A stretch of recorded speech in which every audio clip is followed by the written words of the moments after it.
এভারকেয়ার হাসপাতালে আছেন সহকর্মী আলিমুজ্জামান সাফওয়ান, সেখান থেকে সরাসরি যুক্ত হচ্ছেন তিনি। সাফওয়ান, বিএনপি চেয়ারপারসনের সম্পর্কে কি তথ্য আছে জানাবেন, কি বলছেন ডাক্তাররা?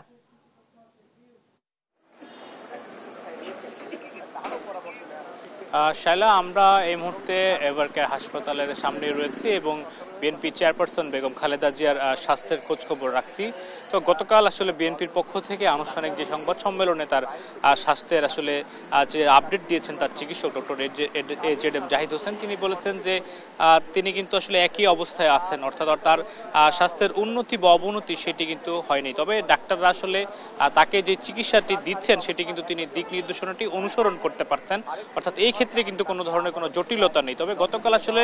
বেগম খালেদা জিয়ার স্বাস্থ্যের যে বিষয়টি সবচেয়ে বেশি আলোচনায় ছিল যে আসলে তাকে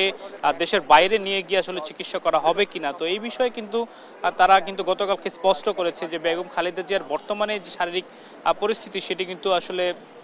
বিদেশে যাওয়ার জন্য উপযুক্ত নয়, অর্থাৎ তিনি যদি আরও কিছুটা আসলে সেরে ওঠেন বর্তমান যে পরিস্থিতি আছেন, তারপরও কিন্তু আসলে ডাক্তারের যা মেডিকেল বোর্ড রয়েছে তারা বসে তারা সিদ্ধান্ত গ্রহণ করবেন যে তাকে দেশে চিকিৎসা দেওয়া হবে নাকি তাকে বিদেশে চিকিৎসা দেওয়া হবে। এ ব্যাপারে কিন্তু তারা বলেছেন যে বিএনপির পক্ষ থেকে এবং বিএনপির ভারপ্রাপ্ত চেয়ারম্যান তারেক রহমানের পক্ষ থেকে কিন্তু বাংলাদেশের বাইরে বিভিন্ন হাসপাতালের সঙ্গে কিন্তু আসলে যোগাযোগ রাখা হয়েছে এবং তাকে নেওয়ার ব্যাপারে সব ধরনের প্রস্তুতিও কিন্তু বিএনপির পক্ষ থেকে নেওয়া আছে। তবে তার ব্যক্তিগত চিকিৎসক ডক্টর জাহিদ হাসান যেটি আমাদেরকে জানিয়েছেন যে বাংলাদেশের এই এভারকেয়ার হাসপাতালেই কিন্তু তার সর্বোচ্চ চিকিৎসা দেওয়ার জন্য সারা বিশ্বের যেই মান চিকিৎসা সেই মানের চিকিৎসা তাকে এখানে দেওয়ার জন্য যত ধরনের প্রস্তুতি প্রয়োজন সেগুলো কিন্তু তারা এখানে রেখেছেন এবং তার মেডিকেল বোর্ডে কিন্তু শুধুমাত্র বাংলাদেশি চিকিৎসকরাই নয়, আর বাইরে থেকেও কিন্তু বিভিন্ন দেশ থেকে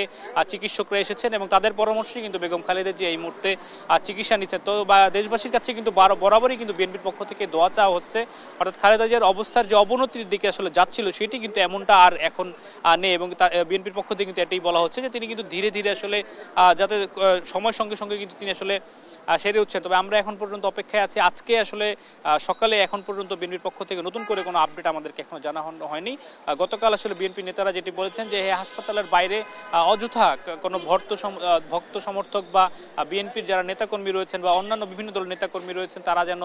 এসে ভিড় না করে এবং এখানে অন্যান্য রোগীরাও যেহেতু চিকিৎসা নিচ্ছেন কোনো ধরনের আসলে বিঘ্ন যাতে না ঘটে। তো আমার কাছে এখন পর্যন্ত এভারকেয়ার হাসপাতাল থেকে বেগম খালেদা জিয়ার চিকিৎসার এই ছিল সর্বশেষ।